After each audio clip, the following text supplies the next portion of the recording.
안녕하십니까. 인생성형가 정영기입니다. 11월 마지막 날, 내일부터는 12월입니다. 이제 달력이 한 장 남았는데 발걸음이 참 무거울 겁니다. 그리고 이 한 해가 가기 전에 여기저기 다니면서 자기 인생을 마무리하고, 그리고 올 한 해 거둘 것 거두고 그렇게 다니겠죠. 자, 오늘은 그래서 발 이야기를 해보겠습니다. 말보다 발이 세다. 자, 여러분, 역대 대통령 전부 지방 사람입니다. 그리고 10대 재벌 말할 것도 없고 거의 다고 5대 재벌 전부 다 지방 사람입니다. 왜 그럴까요? 이승만, 황해도, 평산.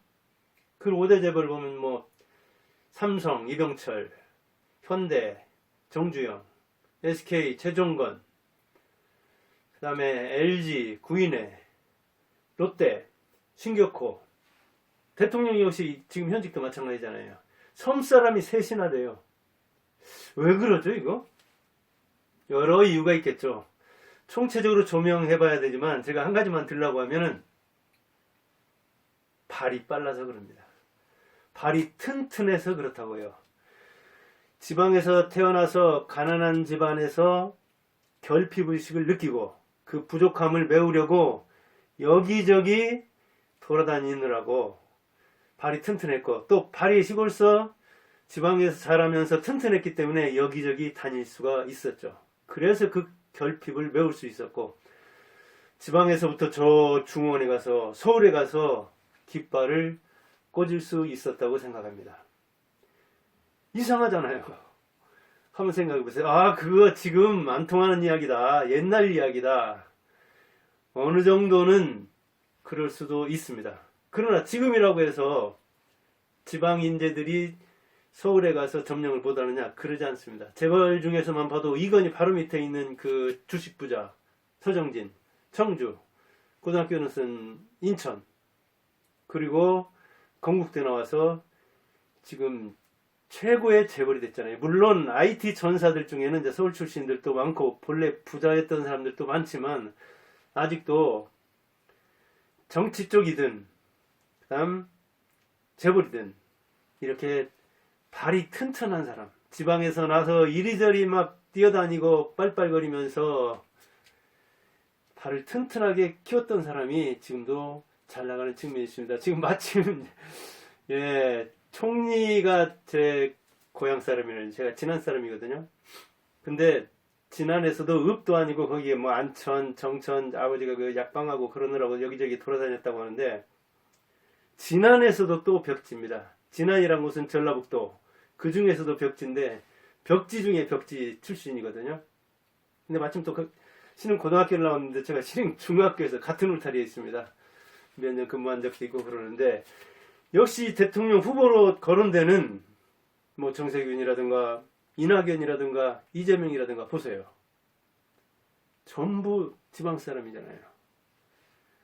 그 밖에 저 야당에서 거론되고 있는 뭐 홍준표라든가 안철수라든가 마찬가지죠. 이게 이상하지 않습니까?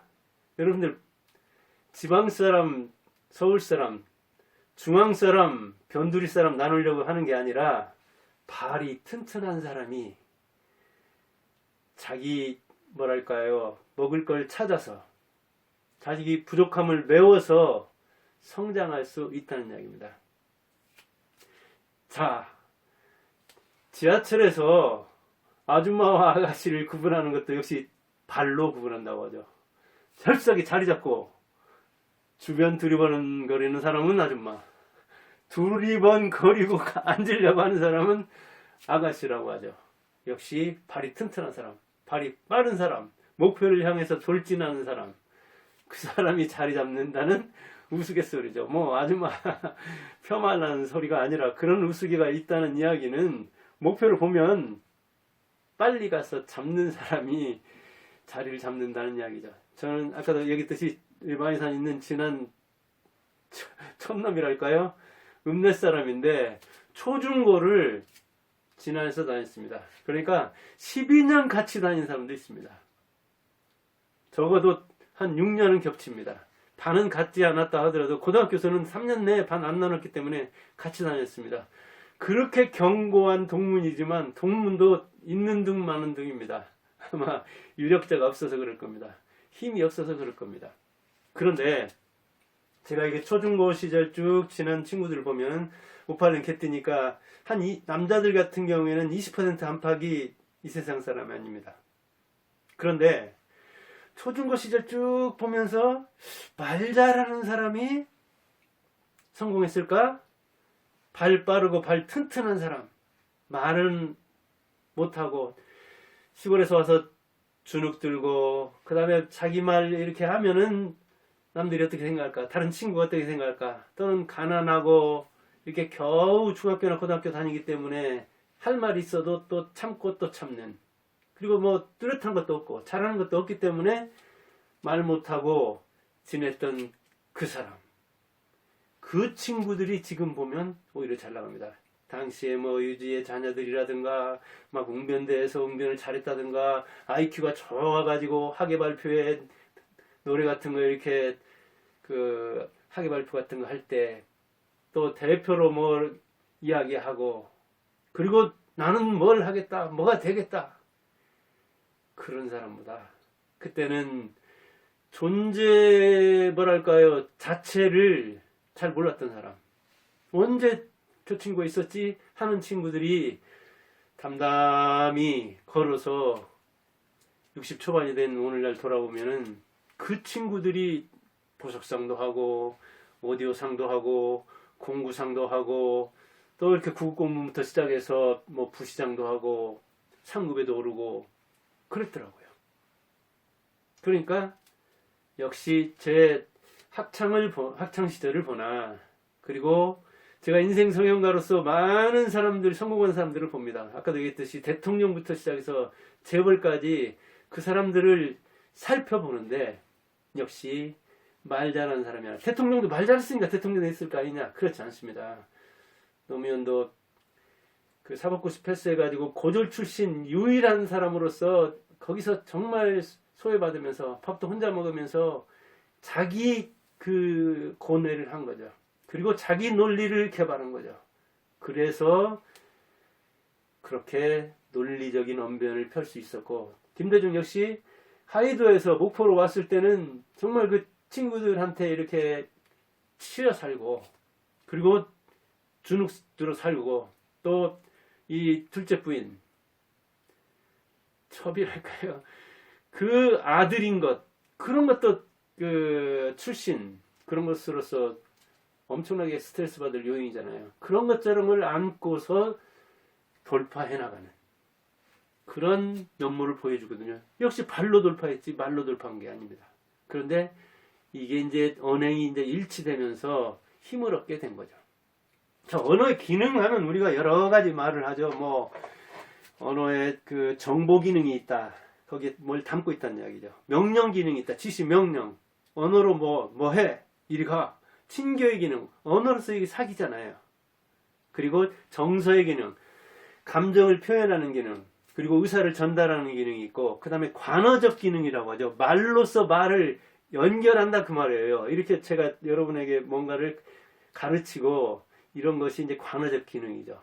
국어가 그런 도구적 기능, 관어적 기능을 한다고 하죠. 말로써 다른 말을 설명하는 거예요. 국어로서 수학 설명하고 과학 설명하는 거, 이걸 관어적 기능, 그렇게 이야기하죠. 또 심미적 기능 그러죠. 이게 문학 용어로 쓴다는 거예요.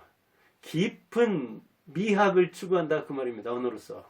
이런 일반적 기능을 이야기하는데, 거기에 이제 보태가지고 이 언어에 교화적 기능이 있고 예언적 기능이 있고 실현적 기능이 있다, 그런 이야기예요. 이 예언은 이게 이제 자기 주문을 건다거나 자기 주수를 하는 매직 기능이 있다고 보는 거예요. 그래서 나는 할 수 있다, 난 괜찮아, 그래, 있는 그대로 나 볼만하잖아, 내 외모가 어때서, 3주대 나왔는데 어떻다고, 지방대가 어때, 이렇게 내가 괜찮다, 자기 긍정을 하고 나는 뭔가 할 수 있다, 이렇게 할 때, 이게 교화적 기능이라는 것은 우리가 이제 설법, 설교 이런 것을 통해 미사, 통해서 다른 사람을 감동시켜서 그 사람이 바뀌게 하는 생각이나 행동이 바뀌게 하는 기능을 이게 교화적 기능 그러죠. 옛날에는 이게 조선시대 때는 매우 중시했죠. 시라든가 이런 것도 이런 교화적 기능을 가지고 이제 실현적 기능이 있다. 언어가 자기 실현 기능. 그래서 된다, 나는 된다. 한다, 나는 한다. 이렇게 이야기함으로써 그 언어로 뭐랄까 자기가 무장하게 되고 그 언어 내용에 맞게 행동함으로써 실제로 그렇게 그 부합되는 인생이 되게 하는 이런 기능들도 있다고 하죠. 그래서 자기를 긍정하라. 자기 예쁘다고 하라. 그리고 자기와 다른 사람이 맺는 관계를 이렇게 원활하게 그리고 의사소통을 역시 부드럽게 원활하게 할 수 있다고 자기에게 주문을 걸면 자기가 그렇게 바뀔 수 있다는 이야기를 하죠. 얼마 전에 유행했던 시크릿이라는 그 책에서도 이제 이런 걸 중시하고 있는 것이죠. 근데 이 뭐랄까 정교 일체 시대, 재정 일치 시대에 그 제사장들이 이런 언어의 기능을 통해서 인간을 바꾸고 또는 병을 치유하고 그리고 자기의 그 영향력을 행사하는 그때는 문자 해독 능력만 있어도 굉장한 권위를 가지니까 그 언어가 갖고 있는 그런 기능을 이렇게 신한테 받아서 그리고 자기가 펼치고 자기가 펼치는 그 언어적 기능이 신에게 부여받은 그런 것이기 때문에 다른 사람에게도 그렇게 영향을 미친다. 그래서 미신도 쫓아내고 또는 뭐 귀신도 쫓아내고 때로는 병마도 쫓아낸다는 그런 그래서 이제 어찌 보면 이제 고등 종교에서도 그런 기능을 주술적 기능을 하려고는 그런 성직자들이 가끔은 보이고 그러죠. 그리고 이제 그 뭐 종파에 따라서는 그런 기능을 중시하는 데도 있고 아예 그런 기능을 행사하려고 하는 그런 교파는 이단시하는 그런 교파도 있고 그러죠. 그리고 이제 그 우리가 서양책 읽다 보면 많이 나온 이야기죠. 하버드라고도 하고 예일이라고도 하고 그러는데 졸업생들에게 너 꿈이 있느냐? 그런데 그 자기 꿈을 적어서 가지고 있는 그 3%가 한 20년 뒤에 보니까 적지 않았던 97%보다도 이 자산 규모로 볼 때 더 벌었더라. 3%가 97%를 이겼는데 그 원인을 추적해 보니까 대학교 다닐 때부터 자기는 미래의 소망을 적어서 그렇게 되려고 꾸준히 노력하는 사람이더라. 그렇게 이야기를 해요. 그런데 이제 이 꿈이라는 용어를 잘 해석해야 됩니다. 그 꿈이 미국인들은 이렇게 메이플라워를 타고 올 때 목숨 걸고 지켜야 할 소망, 종교적 자유 그런 강렬한 의미를 담고 있거든요. 그런데 반해 이제 우리는 꿈을 좀 가볍게 생각하는 측면이 있습니다. 그냥 바라는 바, 잘 때 꾸는 꿈 이렇게 생각하는 측면이 있거든요. 그 언어의 강도가 열망도가 다르기 때문에 우리는 그들이 미국 사람들이 이야기하는 그 꿈과 우리가 생각하는 꿈을 달리 봐야 되고 그저 그냥 말하고 적어서 가지고 있으면 이룬다는 그런 생각을 하면 큰 오산입니다. 말에도 종류가 있잖아요. 그렇듯이 꿈에도 종류가 있습니다. 막연히 생각하는 거, 거의 환상에 가까운 거, 정말 이게 아니면 내 목숨을 던질 수 있는, 내 목숨과도 바꿀 수 있는 그런 꿈과는 품질이 다르죠. 말 역시 마찬가지입니다. 말도 그냥 입에서 나오는 말이 있을 수 있죠. 또 거짓말도 있을 수 있죠. 그냥 머리에서 나오는 말도 있을 수가 있는데 잔머리 굴려서 이 일시적으로 뭔가 모면하려고 하는 그런 말도 있죠. 그러나 정말 고뇌하는 이 생각하는 사람에서 나오듯이 고뇌하는 두뇌에서 나오는 말도 있을 수 있고 가슴에서 나오는 인생에서 나오는 뼛속 깊은 데서 골수에서 나오는 말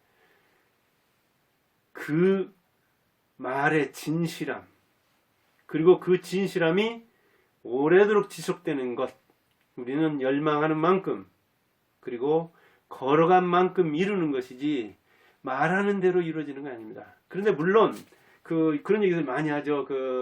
자기, 뭐랄까, 실현, 자기 언어 예언으로 도달하려고 하는 그런